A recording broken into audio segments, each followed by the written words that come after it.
if you're a sports team and trying to really break into a market, it really comes down to, hey, can we focus on what we're the best at and then be able to tell that story?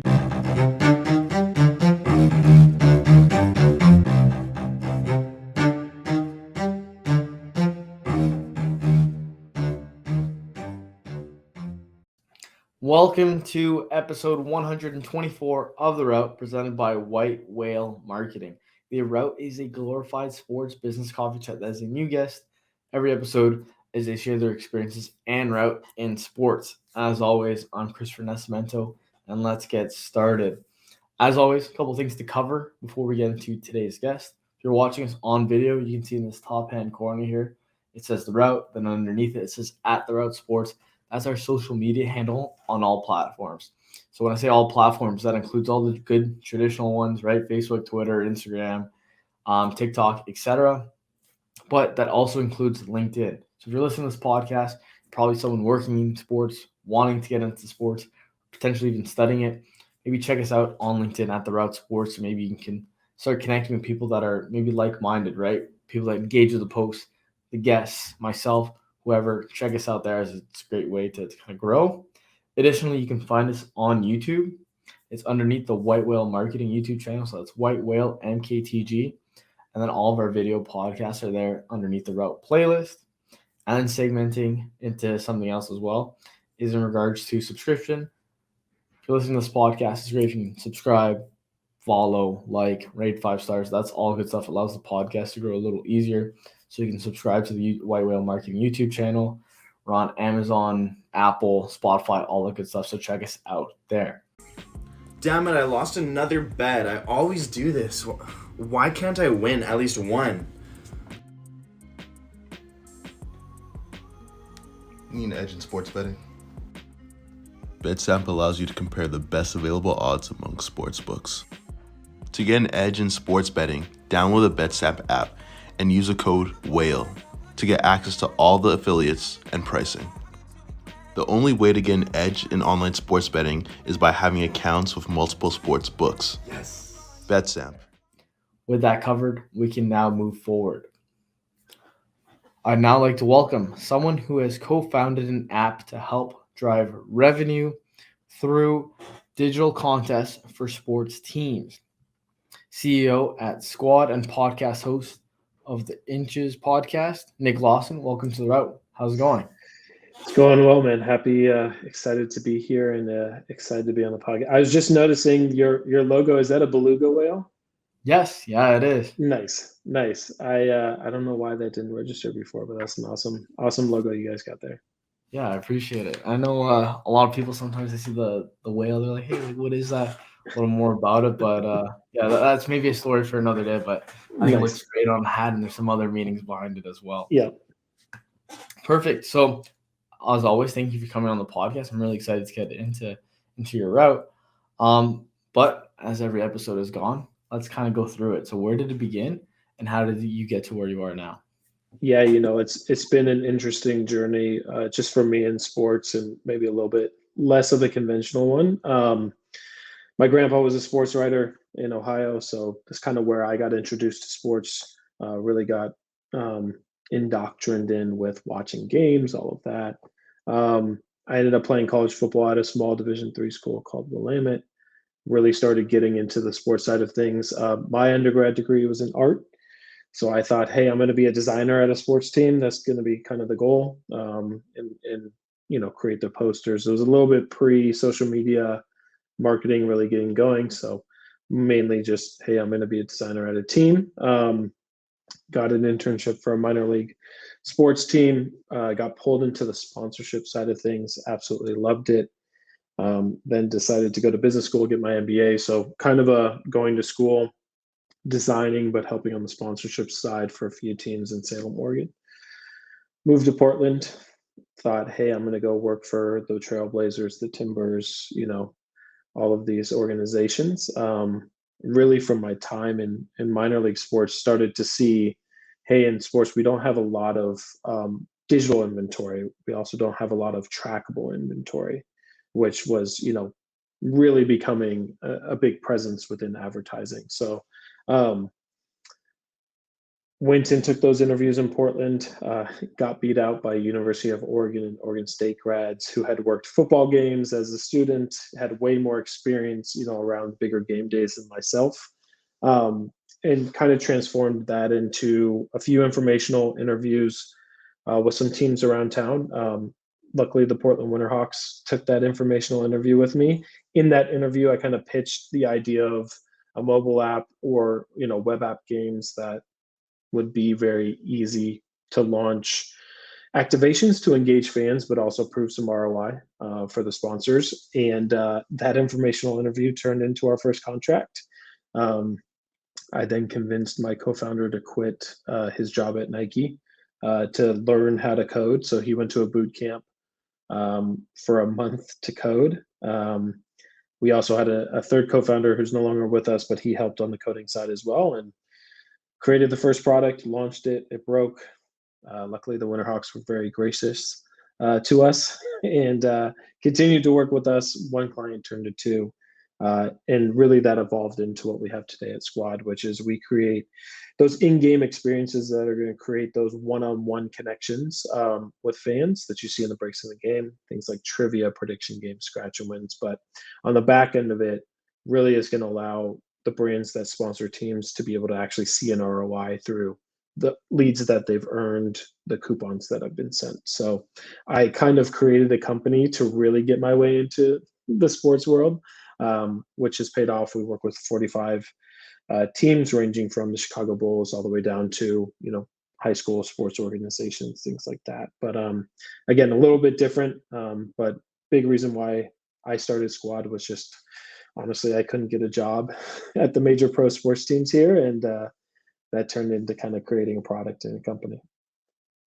Yeah, that's unreal, and that's what the podcast is all about, right? Where people can essentially just create their own lanes, their own routes, right? Where it's not simply A to B. So that's fantastic, and yeah, I'm excited to get into it. Quickly before we kind of go into where you're at now, sorry, just going back to the beginning. So was it something where, you know, like you're saying it wasn't the social media era, or was that when you're in school, right? So you mostly just wanted to maybe work for a team, kind of create posters.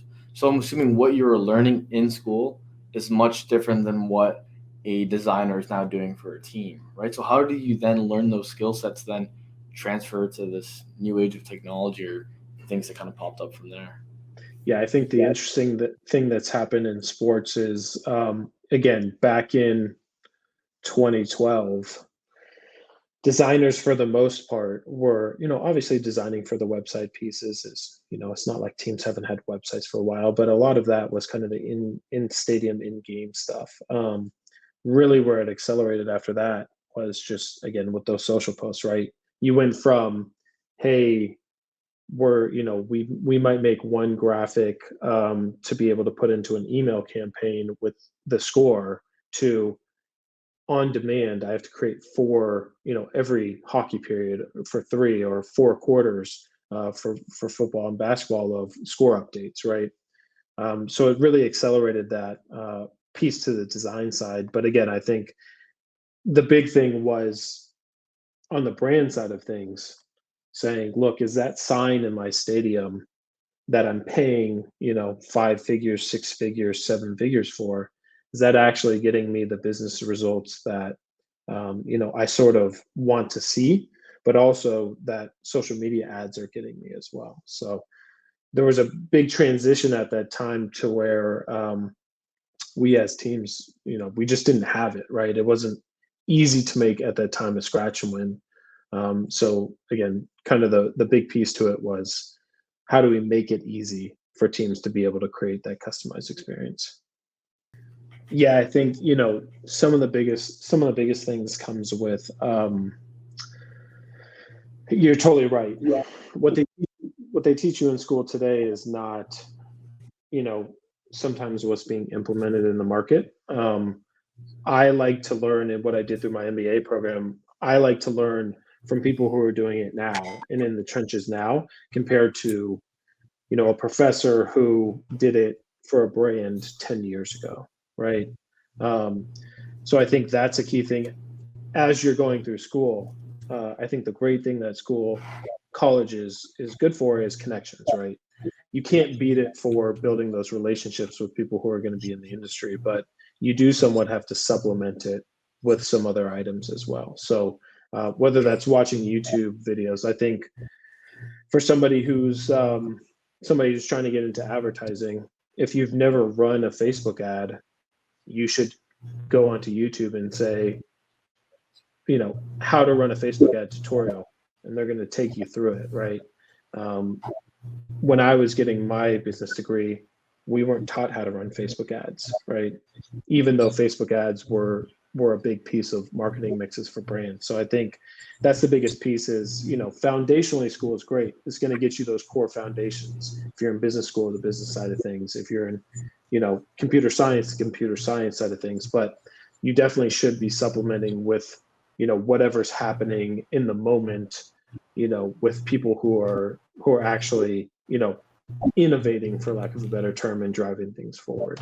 YouTube's a great resource. Following certain people on Twitter is a great resource just because they give away a lot of free advice, but that's definitely something that you'll want to kind of supplement that as well.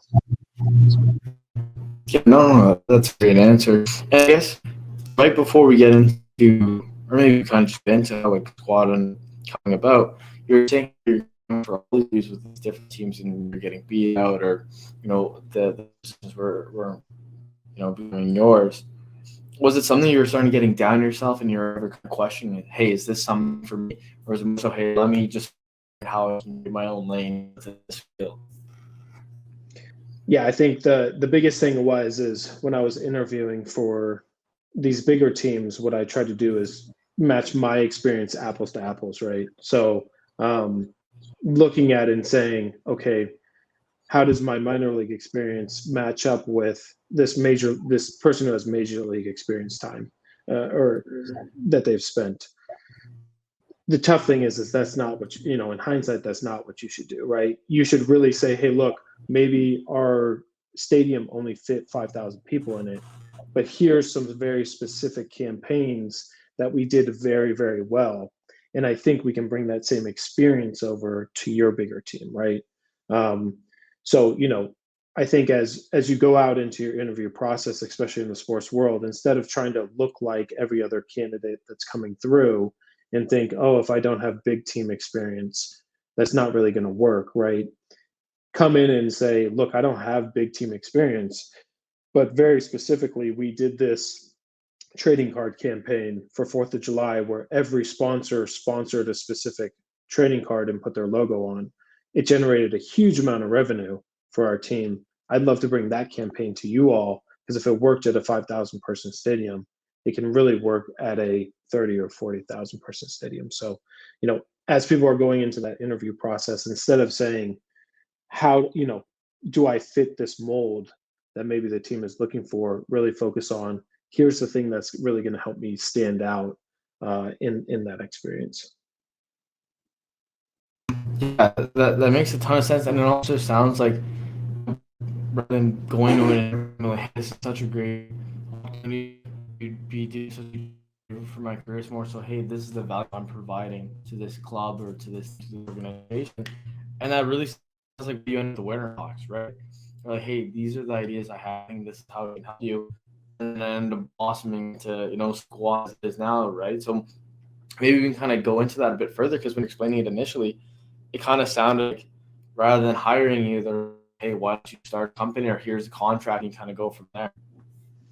Yeah, the initial thing, I just wanted a job at the Winterhawks, to be honest with you. I thought, hey, if they see this, they see that I'm really thinking about things differently, maybe they'll give me a job in order to pursue this. That's not what they had in mind. What they had in mind was, I like what you're saying.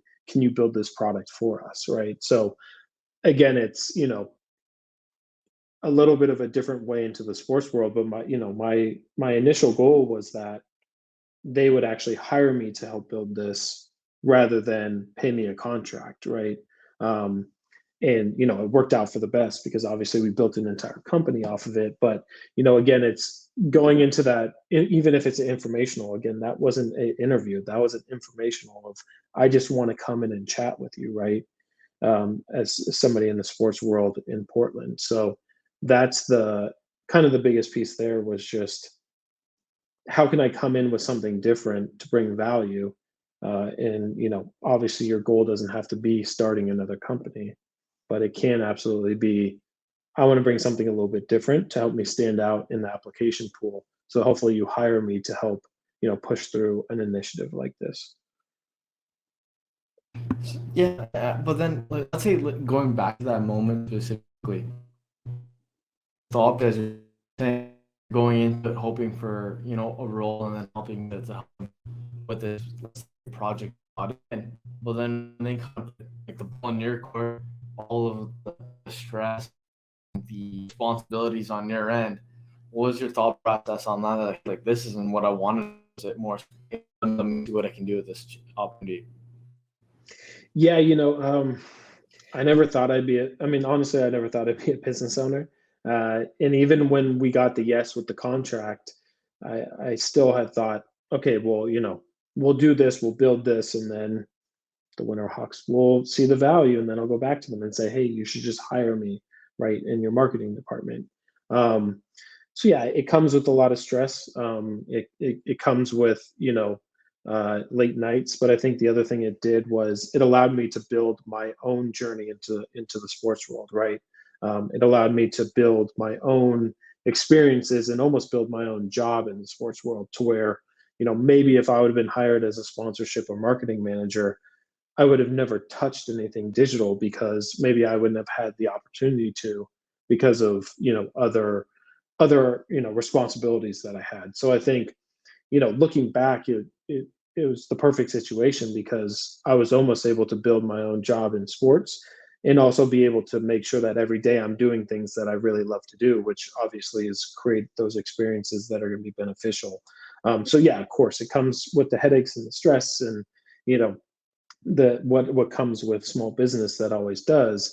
But I think on the flip side of that is, if it's really something that is for you, meaning you like it, you love it, even though it's stressful, you're having fun with it, then definitely pursue it. You can always start a company, have it fail, and then jump back in with the experiences you learned at that company, as opposed to not starting that company, jumping into just that one role, right? And then thinking back and saying, I wish I would have done this a little bit differently and taken that chance on it.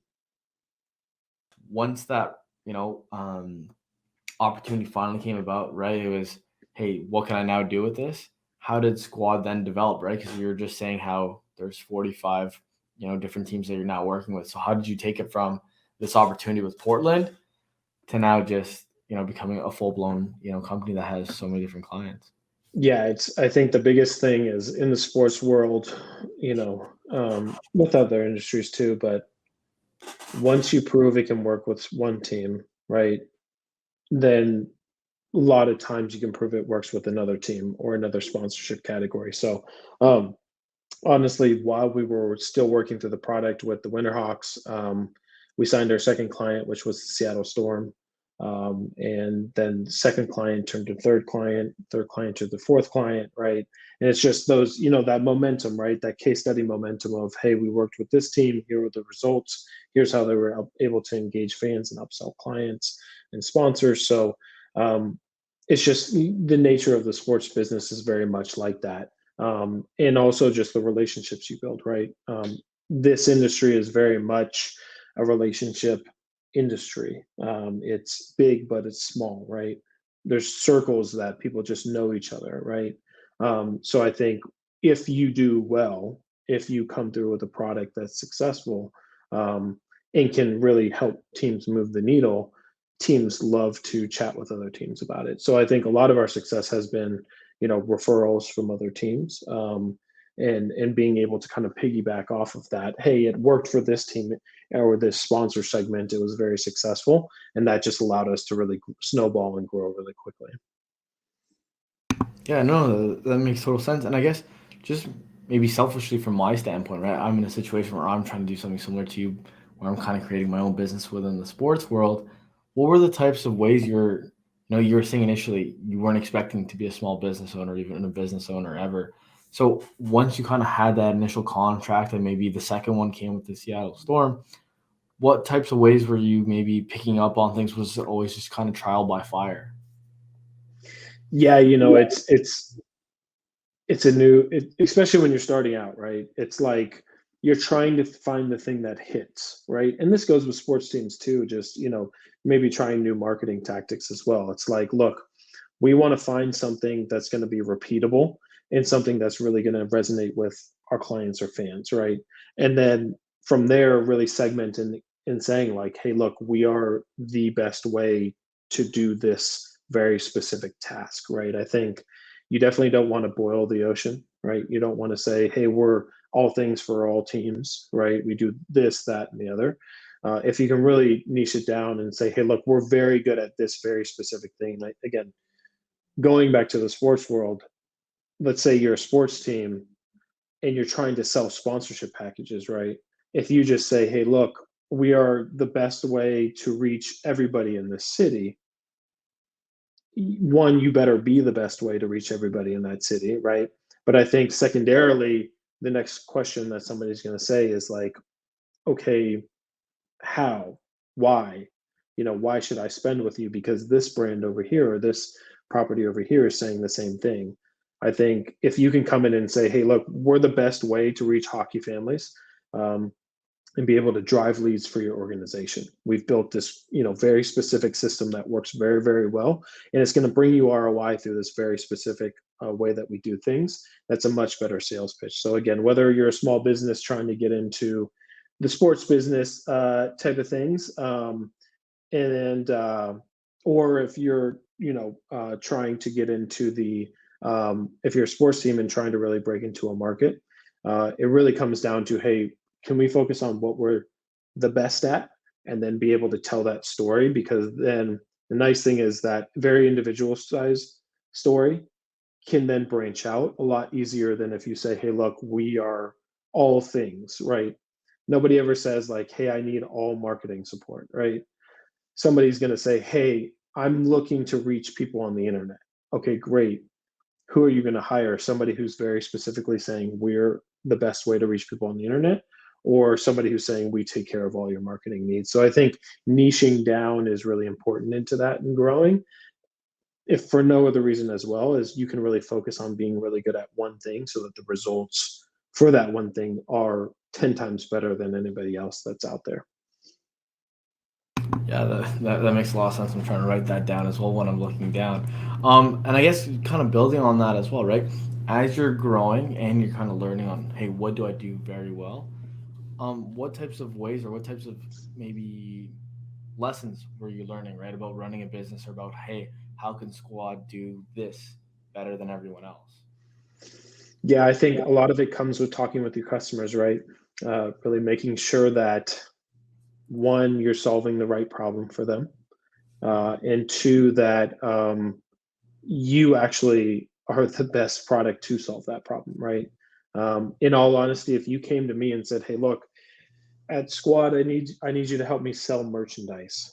Is there a way we can help you sell merchandise? Absolutely. We could run a trivia game where you win 10% off merchandise. Fan wins that coupon.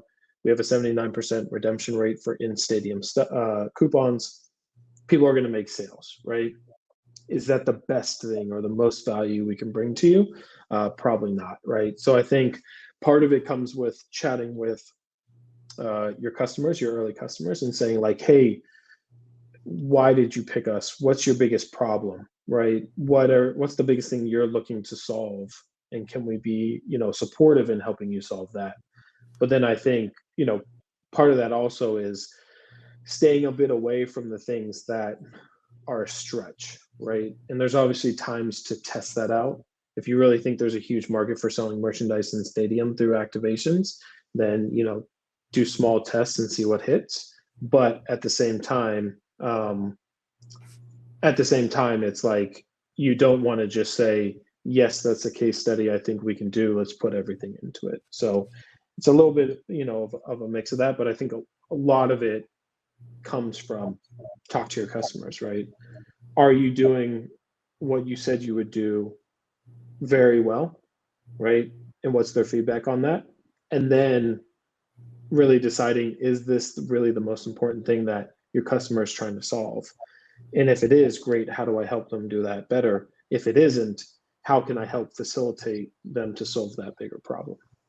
Yeah, no, that makes a ton of sense. And as you kind of been going on through these answers, I think it's kind of making more sense for even not only myself, but maybe someone listening about, hey, what Squad is about. Do you mind maybe taking some time and just answering that kind of question if someone's listening now? Hey, like, what is Squad? What types of things are you doing? And I know you're saying some examples over your previous answers, but can you maybe dive into that a bit further so maybe some of the listeners can learn more about it? Yeah, definitely. At Squad, what we're a sponsorship activation company. Fans see over 3,000 advertisements on average from the time they walk into the stadium to the time they walk out. What that means is there's a lot of logos, there's a lot of clutter.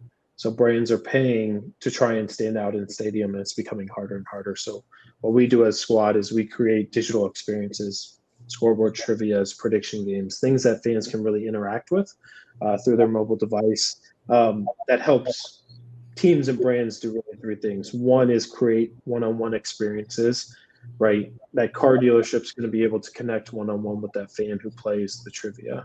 The second thing is earn or build their list, right? Being able to earn emails to be able to re-engage. And the last thing is proving ROI. More and more brands today are asking and saying, hey, look, I need to see, if I spend $50,000 with you, I need to see how that is being returned to me with my advertising spend. So we help facilitate with reports based on those campaigns to really kind of prove you spent 50,000 with us based on the amount of leads you earned that had a value of 120,000. You are making money from this investment to be able to move that forward. So, at the core of it, we're a digital activation company for those breaks in the game, but really at the bigger piece of it is we help sports teams and brands, help their brand sponsors stand out on game day with what is a very cluttered game day when it comes to brand logos. Yeah, and that sounds amazing. I know when I was in university, I went to a junior hockey game here, and they had Kahoot, I think it was, and it was more so just for young kids to play. It wasn't any kind of activation, it was more so just kind of keep people engaged during in between periods.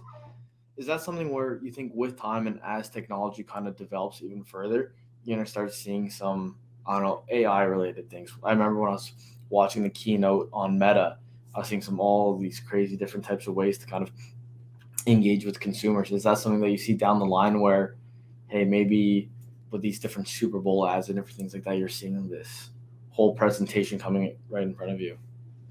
Yeah, I mean, obviously, as we innovate and adapt as humans, right? Like our consumption changes, right? Think back to the 90s, right? Or even the early 2000s. There weren't phone in games, right? You went to a game and, maybe you had your cell phone, but you couldn't interact at all, right? You were watching the game.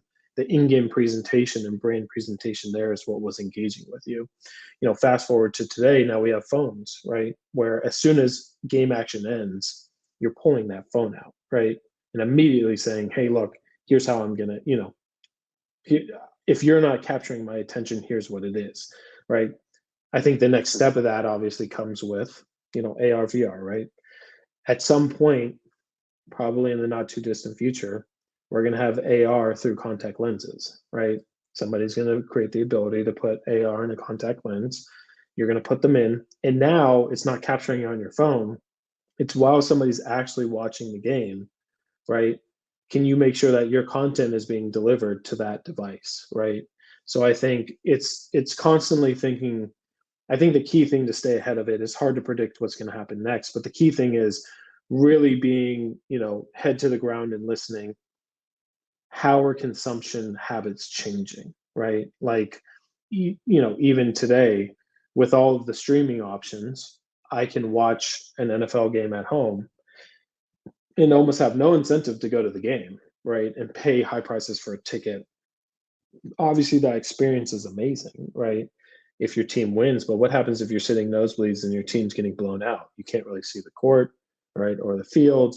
So I think it's more so really looking at how do people or how do fans consume sporting events and then understanding how can I introduce, our team into that experience without creating friction, and by association, our brand partners.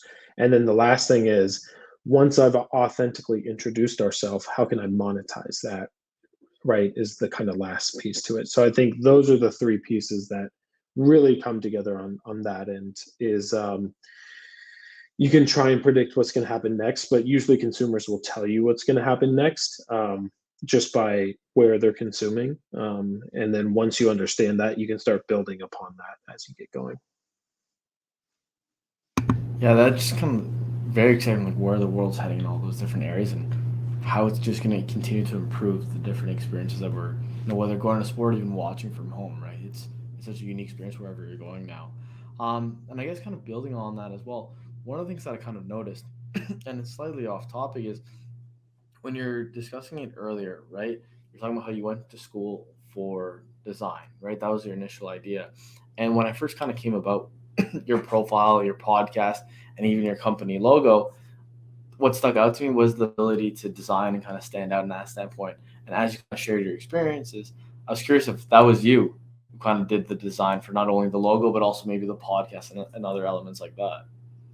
Yeah, I there's some things like the logo was done by an artist.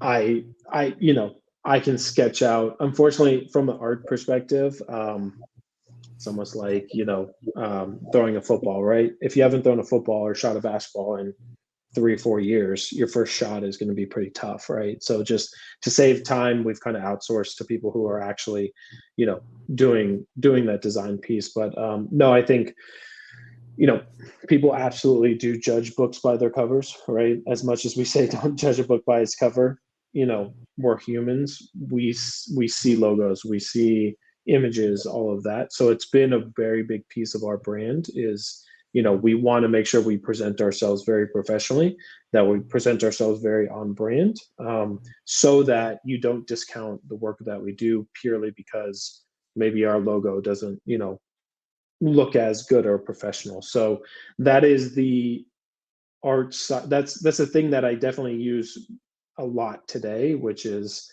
with our infographics, with our logo design, things like that.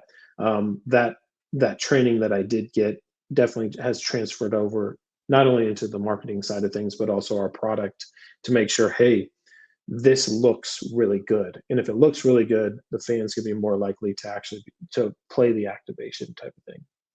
Yeah, and that's kind of exactly what I was thinking. Just the reason I was asking that question is because when you're explaining all those different possibilities, one of the things I kind of experience is you're able to kind of explain it visually sometimes, even whether it's through an infographic or even just through a design.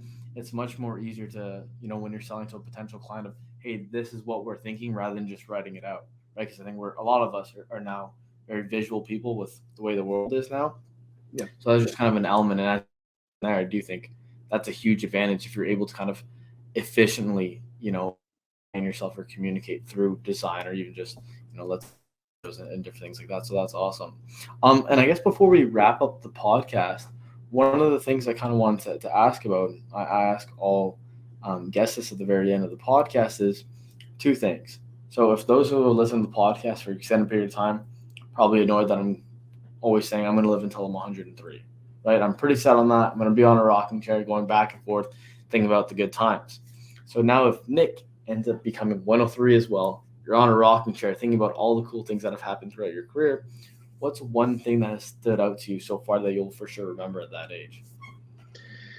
Yeah, I think the cool thing has just been the relationships you build in sports. It really is like a crazy tight knit, right? So it's like, I think the cool thing in this industry is, we work with a lot of great clients, and it's not necessarily transactional, right? It's, hey, we have really helped you enhance your game day, sell sponsors, all of that.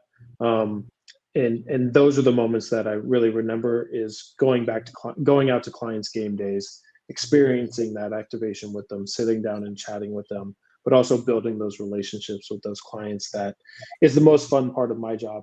I think the toughest thing during the pandemic was, I couldn't go travel, right? I couldn't go, meet people and, as we're chatting with them, face to face, talk about how a campaign would work type of thing. So I think, hopefully as I'm looking back at 103, thinking, hey, look, there's multiple games that were a lot of fun, not only from seeing our product, but also from spending time with, some of our great clients that have hosted us, and being able to experience that, as from one side as a vendor, but also as a fan, in those stadiums. Yeah, no, that's awesome. And the question I like to follow up that with is obviously went into the future. Now, if we go back in time, maybe we're speaking with a younger version of Nick about to, have an informal interview with the Portland Winterhawks. What's one piece of advice that you've now learned that you're like, hey, this is something you should hear for the rest of your life while you go and embark on your career? Yeah, I chat a lot when students reach out to me and say like, hey, how do I get that first job in sports, or hey, how can I stand out? It's good to be different. And by that, I mean, as much as there's a lot of, advice for interviews or even like in the sales process, it's like, hey, you should do it this very specific way. Although humans really do like seeing things a very specific way, right? Because then they can pattern match it. The easiest way to be successful is to stand out, right? Because again, if you have something in your background that maybe is a little bit different, let's say you worked for, a car dealership as, a secretary for 5 years, right? And now you're trying to get into sports. You may think, well, I don't want to talk about my time, at a car dealership being a secretary because, that would make no sense, right? And it actually shows off I don't have experience in the sports world. What it does is shows off for a very key segment in sports sponsorship, you are in there day to day talking with people, seeing their struggles, right? So that is actually something that really stands out. So I think really, as I look back, it's a lot of times coming out of college, I was looking to fit the mold that was, presented, whether it's overall interviewing or specific in the industry. You have a better shot if you can show how you're different, right? Like really take those experiences that maybe you think are negatives and turn them into positives, to be able to stand out in a different way. Because again, when, after that sales pitch or after that interview, when that person's thinking and saying, who do I want to hire? The people who have those unique experiences, those are going to be the things that stand out compared to, again, the cookie cutter answers that we're all trained to kind of give. So I think the overall of it is just like, just stand out, right? Be different, right? If a company doesn't want to hire you because of some of your differences, it's probably not going to work out when you actually are hired, right? Because they're not going to be able to leverage those different experiences that you have. Mm-hmm. Yeah, I think that's super important just with, just let's say the overall theme of the podcast, right? Just kind of showing the different routes. The whole point is not A to B, but I think maybe a lot of times, and I know I did this when I was in school and kind of maybe coming out and looking for jobs, is I was always trying to find a specific person who has a job I want. And I was trying to find ways, and I think you touched on this as well. You're trying to replicate them, right? You're being like, hey, like I do this as well, and I have this experience, rather than just touching on who you are, what you've done as well, and kind of carving your own lane and saying, hey, this is who Nick is, this is who Chris is, right? So no, I think that's a fantastic thing to kind of share at the very end. And yeah, unless there's anything else you'd like to say, I think this has been great, and hopefully the technical issues doesn't affect this episode too much, but it was fantastic getting to hear your out. Yeah, no, thanks so much for your time. I appreciate it. And thanks for sticking with, sorry, I was a little bit late, but thanks for sticking with me through the technical issues also. Yeah. Thanks so much for coming on. And that's it for episode 124 of The Route. Enjoy the episode and see you all next week.